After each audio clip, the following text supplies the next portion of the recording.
Welcome to స్వతంత్ర news. నేను అబిత. ముందుగా హెడ్లైన్స్.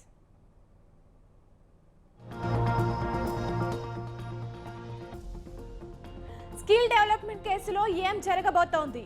క్వాష్ పిటిషన్ పై రేపు తీర్పు వెలువరించనున్న సుప్రీం.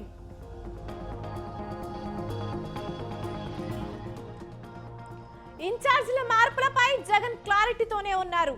వ్యక్తిగత కారణాలతోనే నేతలు వెళ్తున్నారన్న వైవి.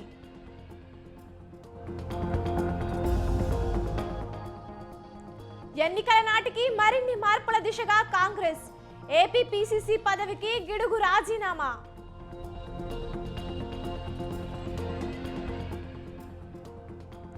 ఢిల్లీ లిక్కర్ కేసులో మరోసారి కవితకు ఈడీ నోటీసులు.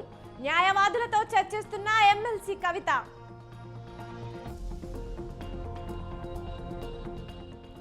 పార్లమెంటు ఎన్నికలపై రేపు బీజేపీ కీలక భేటీ. హాజరు కానున్న దక్షిణాది రాష్ట్రాల నేతలు.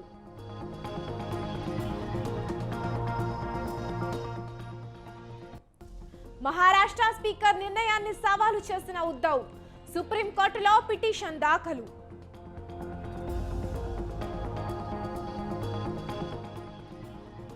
శబరిమల కొండల్లో అరుదైన ఘట్టం. భక్తులకు కనిపించిన మకర జ్యోతి.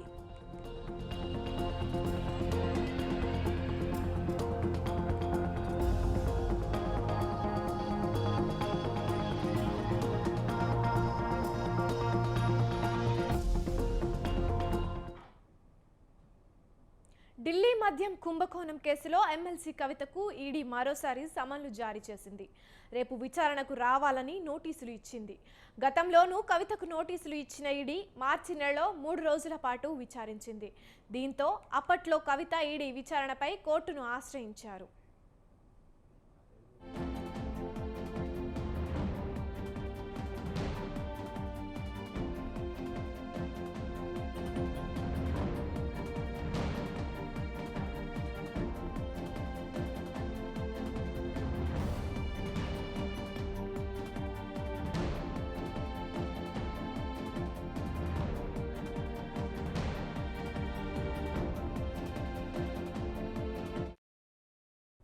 ఢిల్లీ మద్యం కుంభకోణంలో సౌత్ గ్రూప్కు సంబంధించిన వ్యవహారాలను కవిత లీడ్ చేశారని ఈడీ ఆరోపిస్తోంది. అంతేకాకుండా అప్రూవర్గా మారిన అరుణ్ రామచంద్ర పిల్ల ఇచ్చిన స్టేట్మెంట్స్ ఆధారంగా కవితకు నోటీసులు ఇచ్చినట్లు తెలుస్తోంది. మరోవైపు ఇదే కేసులో ఢిల్లీ ముఖ్యమంత్రి అరవింద్ కేజ్రీవాల్కు 4 సార్లు నోటీసులు ఇచ్చింది ఈడీ. అయినా ఇప్పటి వరకు ఈడీ విచారణకు హాజరు కాలేదు. మరి రేపటి విచారణకు బీఆర్ఎస్ ఎమ్మెల్సీ కవిత హాజరవుతారా లేదా అనే దానిపై ఇంకా స్పష్టత లేదు.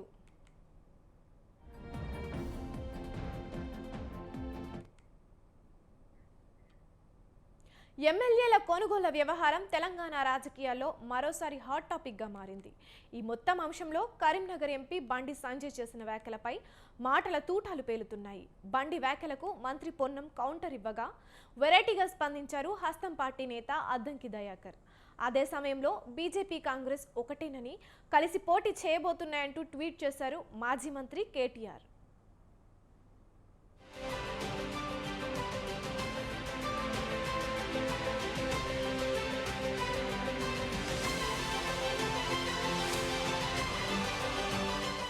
సార్వత్రిక ఎన్నికలకు సమయం దగ్గర పడుతోంది.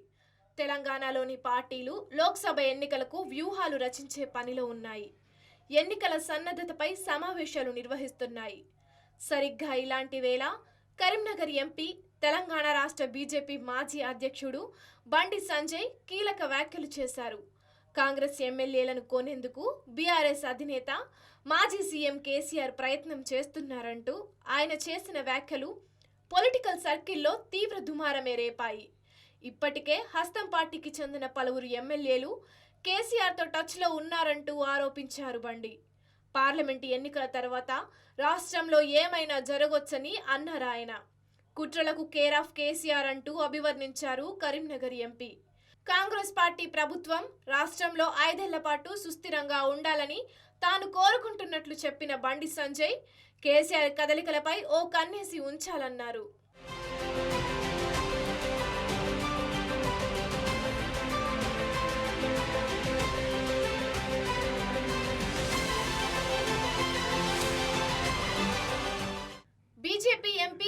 సంజయ్ వ్యాఖ్యలకు కౌంటర్ ఇచ్చారు మంత్రి పొన్నం ప్రభాకర్.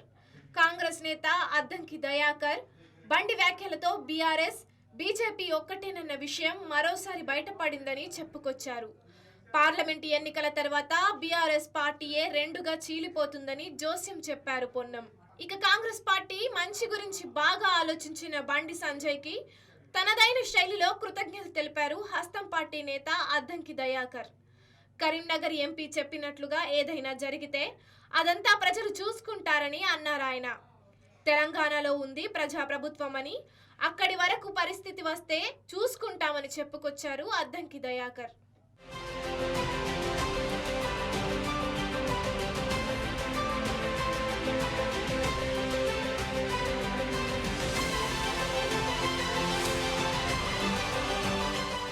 మరోవైపు బీజేపీ కాంగ్రెస్ రెండు ఒక్కటేనని ఆరోపించారు బీఆర్ఎస్ వర్కింగ్ ప్రెసిడెంట్ కేటీఆర్.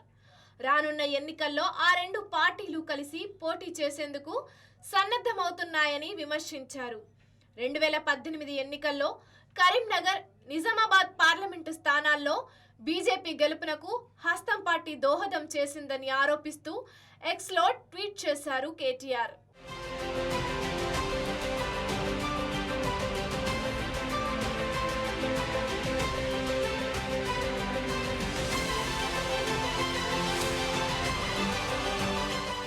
మొత్తంగా బండి సంజయ్ చేసిన వ్యాఖ్యలతో రేపు పార్లమెంటు ఎన్నికల తర్వాత తెలంగాణలో ఏం జరగబోతోందన్నది ఆసక్తి అంతకు మించిన ఉత్కంఠ రేపుతోంది.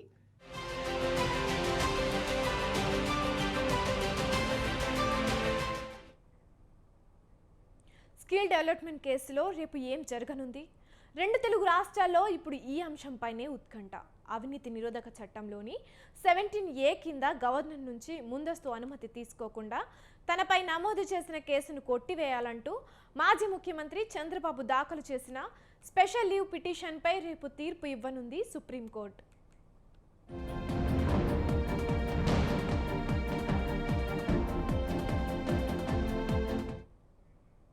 టీడీపీ అధినేత చంద్రబాబు నాయుడు దాఖలు చేసిన క్వాష్ పిటిషన్పై జస్టిస్ అనిరుద్ధ బోసు, జస్టిస్ బేలా ఎం త్రివేదితో కూడిన ధర్మాసనం తీర్పు వెల్లడించనుంది.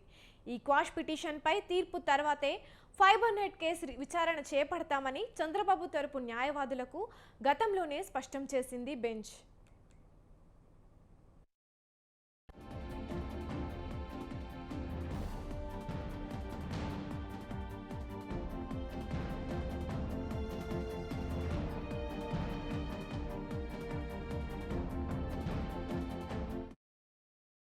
మరోవైపు చంద్రబాబుకు హైకోర్టు బెయిల్ ఇవ్వడాన్ని సవాలు చేస్తూ ఏపీ ప్రభుత్వం వేసిన కేసు కూడా పెండింగ్లో ఉంది. దీంతో ఈ రెండు కేసుల విచారణ ఈ నెల 17, 19వ తేదీల్లో విచారణకు రానుంది. ఈలోపుగా అంటే ఈ నెల 16న 17A పిటిషన్పై తీర్పును వెల్లడించనుంది సుప్రీంకోర్టు.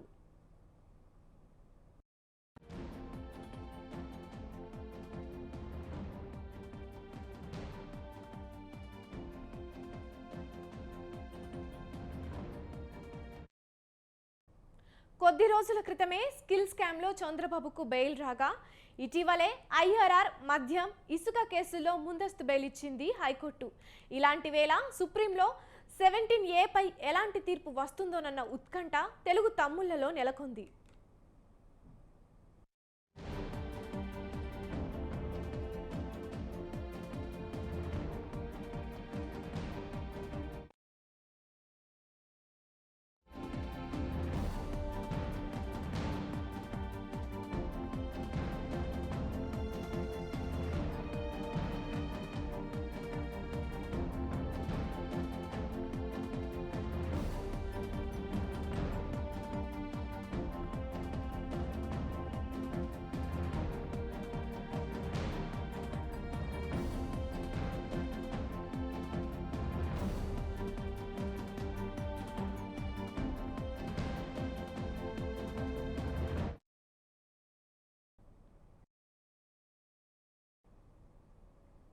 ఇన్ఛార్జీల మార్పు విషయంలో వైసీపీ అధినేత వైఎస్ జగన్ క్లారిటీతోనే ఉన్నారని అన్నారు party regional coordinator YV Subba Reddy. గెలుపునకు దూరంగా ఉన్న అభ్యర్థులకు సీట్లు ఉండవనే విషయాన్ని ముందు నుంచే జగన్ చెబుతూ వస్తున్నారని తెలిపారు ఆయన. అందుకు తగినట్లుగానే మొదటి 3 లిస్టులు ఉన్నాయన్నారు వైవి సుబ్బారెడ్డి. సంక్రాంతి పండుగ తర్వాత 4వ లిస్టు విడుదల ఉంటుందని చెప్పుకొచ్చారు ఆయన. పార్టీని వీడుతున్న సీనియర్లు వ్యక్తిగత కారణాలతోనే బయటకు వెళ్తున్నారని వ్యాఖ్యానించారు వైవి.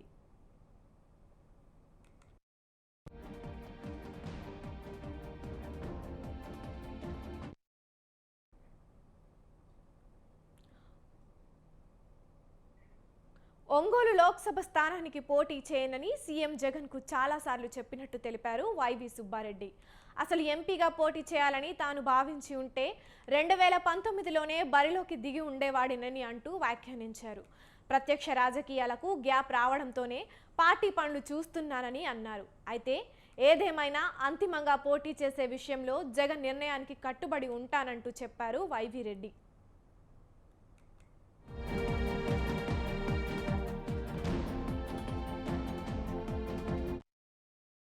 బీసీలకు జగన్ ప్రభుత్వం ఏమీ చేయలేదని విమర్శించడం సరికాదన్నారు సుబ్బారెడ్డి.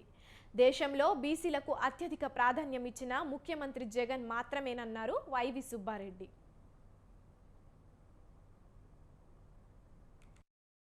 నేను చేయనని పలు దఫాలుగా సీఎం గారికి చెప్పడం జరిగింది. ఎందుకంటే చేసేవాడిని అయితే 2019 నుంచి కూడా చేస్తుంటే కంటిన్యూ అయ్యేవాడిని. మధ్యలో గ్యాప్ వచ్చింది, పార్టీ వర్క్ చూస్తూ పక్కన పోయా. కాబట్టి నేను ప్రత్యక్ష పార్లమెంట్ ఎన్నికల్లో నేను నిలబడినలో కూడా ముఖ్యమంత్రి గారు చెప్పడం జరిగింది.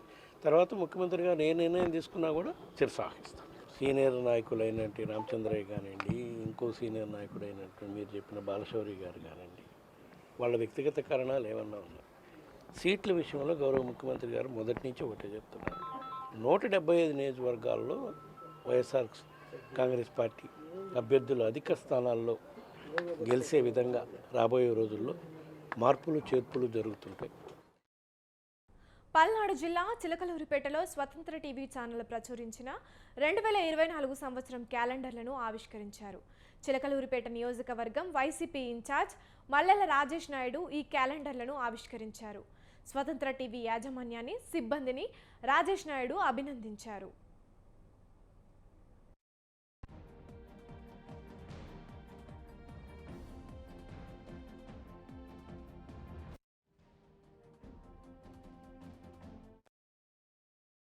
మన తెలుగు రాష్ట్రంలో అందరూ కూడా ఆనందోత్సాహాలతో, సంతోషాలతో, భోగభాగ్యాలు కలగాలని, ప్రతి ఒక్కరికి పాడి పంటలు, అలాగే వ్యాపార అభివృద్ధి, అలాగే వారి కుటుంబాల అందరిలోనూ మంచి ఆయురారోగ్యాలతో వాళ్ళ కుటుంబాలు ఎదగాలని, మరి ఈ సంక్రాంతి రోజున అందరికీ మన స్వతంత్ర టీవీ వీక్షకులకు, మరి అలాగే మన తెలుగు రాష్ట్ర ప్రజలందరికీ, ముఖ్యంగా మా చిలకలూరిపేట నియోజకవర్గ ప్రజలందరికీ నేను ఇక్కడ చిలకలూరిపేట వైఎస్ఆర్ కాంగ్రెస్ పార్టీ సమన్వయకర్తగా మీ అందరికీ శుభాకాంక్షలు తెలియజేసుకుంటూ, మీరందరూ కూడా మరి రాబోయే రోజుల్లో అందరూ ఈ పండుగను నుంచి మొదలుపెట్టి మరి ప్రతి ఒక్కరూ ఆనందోత్సాహాలతో ఎలా అయితే జరుపుకుంటారో అలాగే మీ ప్రతి కార్యక్రమంలోనూ.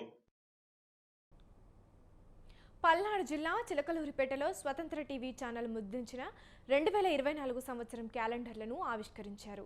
క్యాలెండర్ను ఎమ్మెల్సీ మరి రాజశేఖర్ ఆవిష్కరించారు. ఈ సందర్భంగా స్వతంత్ర టీవీ మేనేజ్మెంట్కు పనిచేస్తున్న ఉద్యోగులకు ఎమ్మెల్సీ రాజశేఖర్ అభినందనలు తెలిపారు. సందర్భంగా ప్రజలందరికీ కూడా శుభాకాంక్షలు తెలియజేస్తా ఉన్నారు. అదేవిధంగా రేపు జరగబోయే కనుమ కూడా సందర్భంగా కూడా శుభాకాంక్షలు తెలియజేస్తా ఉన్నాను. ఈ సంక్రాంతి ప్రజలకి మరింత వెలుగునివ్వాలని, రైతులు అందరూ కూడా సుభిక్షంగా ఉండాలని చెప్పి 2024 సంవత్సరపు క్యాలెండర్ను ముద్రించిన స్వతంత్ర టీవీకి అభినందించారు మాజీ మంత్రి పత్తిపాటి పుల్లారావు. స్వతంత్ర టీవీ క్యాలెండర్ను పల్నాడు జిల్లా చిలకలూరిపేటలో పత్తిపాటి పుల్లారావు ఆవిష్కరించారు. ఈ సందర్భంగా స్వతంత్ర టీవీ యాజమాన్యాన్ని, సిబ్బందిని టీడీపీ సీనియర్ నాయకుడు పత్తిపాటి పుల్లారావు అభినందించారు. నష్టపోయినటువంటి సంవత్సరం, అదేవిధంగా 24లో ప్రతి ఒక్కరూ సంతోషంగా ఉండాలి, ప్రతి ఒక్కరూ అభివృద్ధి చెందాలి, రైతాంగానికి పుష్కలంగా పంటలు పండేటువంటి వాతావరణం ఉండాలి, వ్యాపార అభివృద్ధి చేసుకునేటువంటి వారికి అన్ని రకాలుగా అభివృద్ధి జరగాలని నేను ఆశిస్తూ, పేదవాడు, మధ్యతరగతి అన్ని వర్గాలు కూడా ఆరోగ్యంగా అభివృద్ధి చెందుతూ ఉండాలని అందరికీ మరొకసారి సంక్రాంతి శుభాకాంక్షలు తెలియజేస్తాను. లోక్సభ ఎన్నికల కోసం కాంగ్రెస్ పార్టీ వ్యూహాలు సిద్ధం చేస్తోంది. రానున్న ఎన్నికల్లో ఎట్టి పరిస్థితుల్లోనూ అధికారం హస్తగతం చేసుకోవాలని ప్రణాళికలు రచిస్తోంది. ఇందులో భాగంగా ఇప్పటికే రాహుల్ గాంధీ భారత్ జోడో న్యాయ యాత్ర అంటూ ప్రజల్లోకి వచ్చేయగా ఇతర రాష్ట్రాల్లోనూ అవసరమైన వ్యూహాలు రచిస్తోంది. ఈ క్రమంలోనే ఏపీ పీసీసీ చీఫ్ రాజీనామా చేయడం ప్రాధాన్యం సంతరించుకుంది.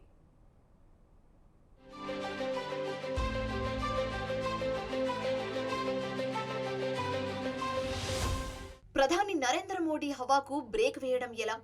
కేంద్రంలో మూడోసారి బీజేపీ అధికారంలోకి రాకుండా చేసేందుకు ఏం చేయాలి? ఇలా విపక్షాల మధ్యలో ఎన్నో ప్రశ్నలు తలెత్తుతున్నాయి.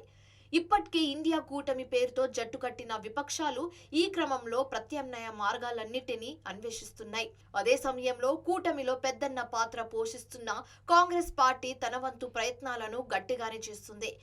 ఇప్పటికే ఓసారి భారత్ జోడో యాత్ర నిర్వహించిన కాంగ్రెస్ అగ్రనేత రాహుల్ గాంధీ ఈసారి భారత్ జోడో న్యాయ యాత్ర అంటూ మళ్లీ ప్రజల్లోకి వచ్చేశారు.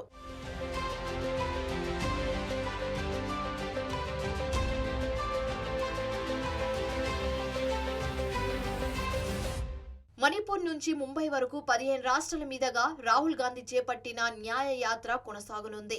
ఎన్నికల వేళ ప్రజల సమస్యలు వింటూ బహిరంగ సభలు నిర్వహిస్తూ ముందుకెళ్లనున్నారు రాహుల్ గాంధీ.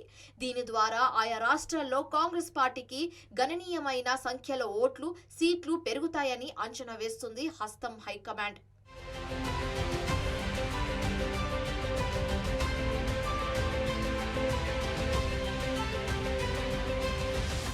కేవలం యాత్ర సాగే మార్గంలోనే కాకుండా ఇతర రాష్ట్రాల్లోనూ పరిస్థితులను చక్కదిద్దడం, మెజారిటీ లోక్సభ సీట్లను సాధించడమే టార్గెట్ గా పెట్టుకున్న కాంగ్రెస్ పార్టీ ఏపీలోనూ కీలకమైన అడుగులు వేస్తుంది. ఈ కోవలోనే ఏపీ పీసీసీ చీఫ్ గా ఉన్న గిడుగు రుద్రరాజుతో రాజీనామా చేయించింది. ఆయన స్థానంలో ఇటీవలే కాంగ్రెస్ పార్టీలో చేరిన వైఎస్ షర్మిలకు పీసీసీ పగ్గాలు అప్పగించే యోచనలో హైకమాండ్ ఉందన్న ప్రచారం జోరుగా సాగుతోంది.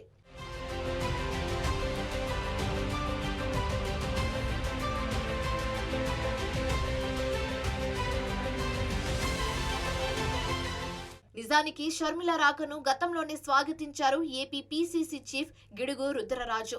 పార్టీ ఎలాంటి బాధ్యతలు అప్పగించినా అది స్వీకరించేందుకు సిద్ధమంటూ స్పష్టమైన సంకేతాలు ఇచ్చారు. తాజాగా భారత్ జోడో న్యాయ యాత్ర ప్రారంభం వేళ ఖర్గేతో సమావేశమయ్యారు రుద్రరాజు. ఆ సమయంలోనే ఆయనను రాజీనామా చేయాల్సిందిగా హైకమాండ్ పెద్దలు ఆదేశించినట్లు సమాచారం. దీంతో ఆయన తప్పుకొని షర్మిలకు లైన్ క్లియర్ చేశారన్న వాదన బలంగా వినిపిస్తోంది.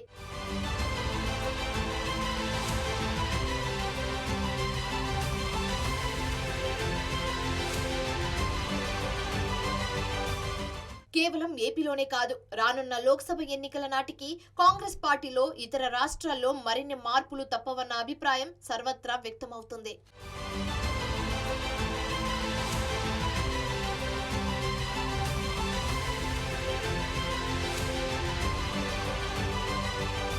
ఇవి ఇప్పటివరకున్న బులెటిన్ అప్డేట్స్. చూస్తూనే ఉండండి స్వతంత్ర న్యూస్.